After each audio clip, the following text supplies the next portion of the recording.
libertarians. Yes. Who the hell is Jordan Peterson, and why are you feuding with him? I'm not feuding with him. Lobster Man. Lobster Man, yeah. Oh, so all right. So for those who don't, Jordan Peterson is don't stop with the love. Jordan Peterson is a Canadian psychology professor at the University of Toronto. And he first came to fame about 18 months ago, I guess now, when he sort of made a public stink, for lack of a better word, about his refusal to call students by their preferred gendered pronoun, right? And there was a Canadian law at the time that he thought forced him to do that, and seems now he misunderstood the law. Yeah, it turns out it's not that way. Right. But so he never let the truth get in the way of a good story, right? And so he went very public with this, and he became kind of a hero of the anti-PC crowd. And I think since then he has sort of taken that and run with it, in the sense that he has taken his course lectures and put them up on YouTube. And he's this sort of he's interesting and wide-ranging thinker. He knows. He seems to know a lot about a lot of things. We were talking before we went on the air, right? Here's a guy who's in a very secular age, a psychologist who actually knows the Bible really well, right? And sort of can draw on those stories in a way, and that's an unusual set of traits. But I think he's also at the same time sort of built up this kind of worldview and story about society that is very congenial to people on the right. Very congenial, in particular, I think, to young men on the right.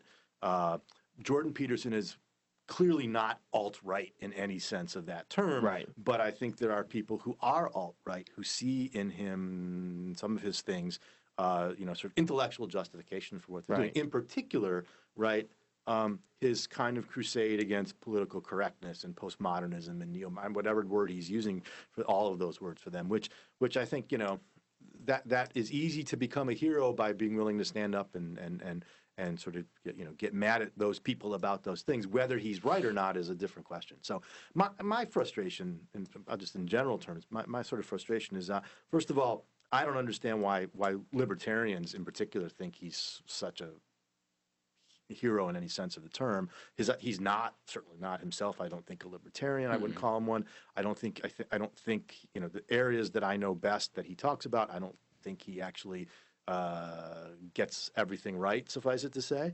And I think if he appeals, I think, to many people's desire to really poke at the academic intellectual left, which it's fun, I get it, and it's sometimes they deserve it, but of that, an intellectual movement will not be made, right? That's not enough, and he's not right all the time either. He doesn't get it right, and I think if you're just looking, there's other things. I mean, it's not all he does, and there's other things he has to say, and there's problems with that too, and there's other things great. Just as a point, his interview with the Kathy Newman person on a UK or Channel 4. Channel 4, yeah.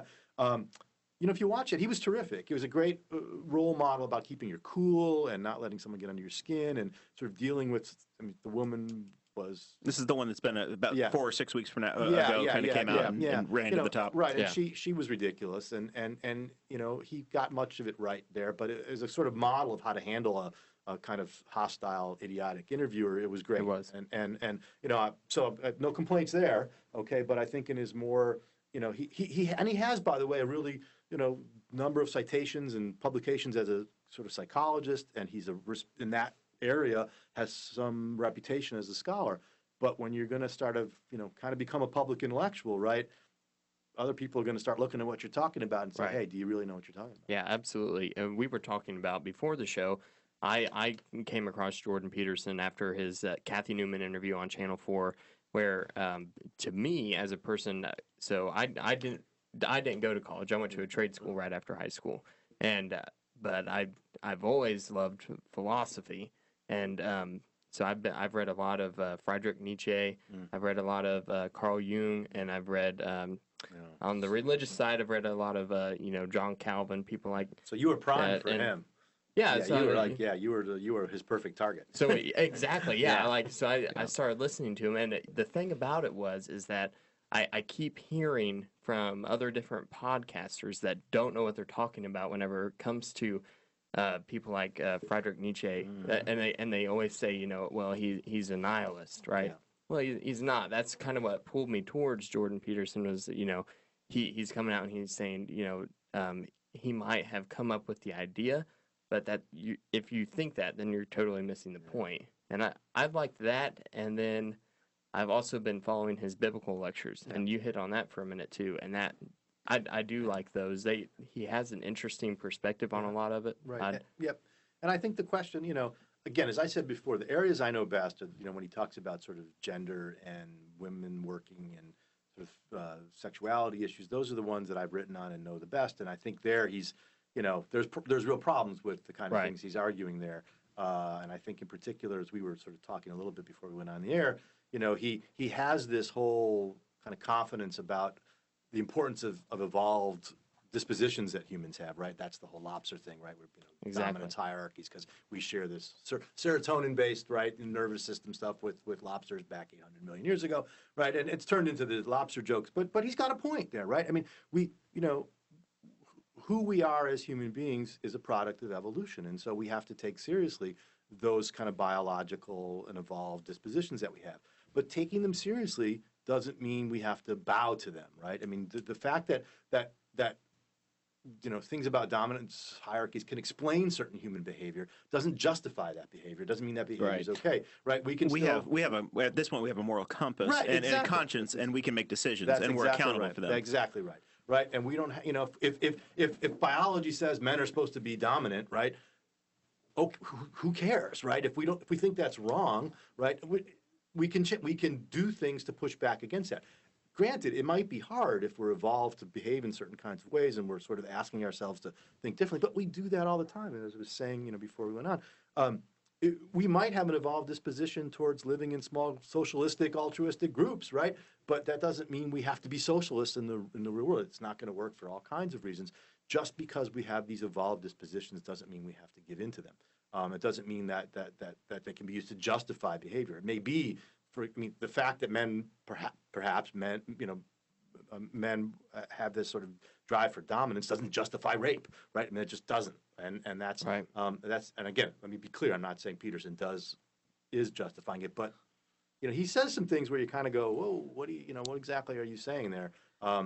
In that sort of ballpark of ideas. I think we found our clickbait title. There you go. Did he justify rape? Well, you're. I'm just so. If you saw Facebook today, right? I was kind of preparing for this for our conversation and watching some Peterson videos and reading some stuff, and I posted something on Facebook, and man, zoom, out come the Peterson people. Oh yeah, you do that. You say the wrong thing and whammo, right? So you're listening to the Boss Hog of Liberty podcast. We are syndicated on the weekends on Indiana Talks. We are on iTunes, YouTube, Facebook. So any one of those channels, if you're watching us there, you like what you're seeing, you can subscribe on the other platforms. We're on Stitcher. We're everywhere. BossHogOfLiberty.com. You're listening to Jeremiah Morrill, Dakota Davis, Aaron Ewert, and Steve Horwitz. So this Justin Peterson thing, is he Jordan Peterson? I'm sorry. Is he here to stay, or is he like going to be a 6-week flash in the pan, and we're all going to forget about him? It's kind of crazy. I mean, like you said, it's been about 18 months, and I think that back then everybody kind of thought he was done, right? Like he was going to be done for. But he's got this book come out, and then as I was preparing for the show, I kind of just started looking up different facts about him, and I guess he's pulling in over $51,000 a month just on his Patreon account. Like that's huge. Yep. It's a great question. So here's a couple things. I'll just throw out a couple things. As a podcaster, that's a hell of a number to hear too. Yeah, like, man, we and I could split $50,000 a month, Dakota, if we were just better at what we did. Yeah, you could upgrade from the bells. That's right. I think. Look, we have Hennessy in here. I think that I don't think he has sort of really long run staying power doing what he's doing, but he may last longer than people think, because I think that there's a market for what the kind of thing he's doing, and other people, Ben Shapiro, who's basically an idiot, but sort of doing the same shtick, right? That sort of these independent. Are you okay, Dakota? Yeah. Okay. I'm a huge fan of Shapiro.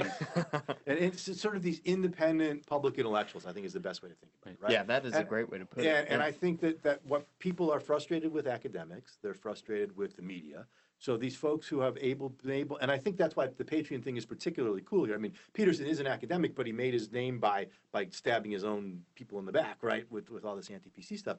And so the fact that you can do Patreon and do these other kinds of independent ways of making a living, speaking tours or whatever, doing this is really interesting. And so, and then put on top of that the social media and stuff where you can get those ideas out really quickly. And the free Canadian healthcare. Well, there's right. I mean, come on. And what all that means is that I think you're gonna see more of these kind of people popping up like this who can take advantage of that consolation. And the thing about Peterson, he's a very good speaker, right? And he's got a good, interesting style, and he knows how to use social media. And so he's clever in those, and I mean that genuinely. He's clever in those ways. So I think he's not going to go away anytime soon. But I don't think he's gonna. I don't think he's gonna. If the question is, in 25 years, are people going to be reading Jordan Peterson, looking for wisdom? No. But in 5 years, is he still going to be doing the lecture circuit? Yeah, maybe. I think it says a lot to the fact that there's a lot of broken young men in this country. Well, and they're looking for someone. Yeah, I think they're looking for advice on how to run their life. I do think, yes, so, that's a much bigger conversation. But I do think there's something to that. I do think that for us men sitting around the table having this conversation, which makes it even more interesting. But yeah, I do think there's a sense in which there are more young men these days who are lost and who are not clear on what it is they're supposed to do and how they're supposed to be. And Peterson, again, has a point in saying that shifting gender norms have made that more confusing for young men, right? How do you navigate a world in which, women's roles have changed, and now with Me Too, what are the expectations there? Those are all legitimate kinds of questions to raise and legitimate ways in which men have to figure stuff out. But they got to figure it out, and I'm not sure Peterson has the answers. But I do think he's tapped into something that's quite real.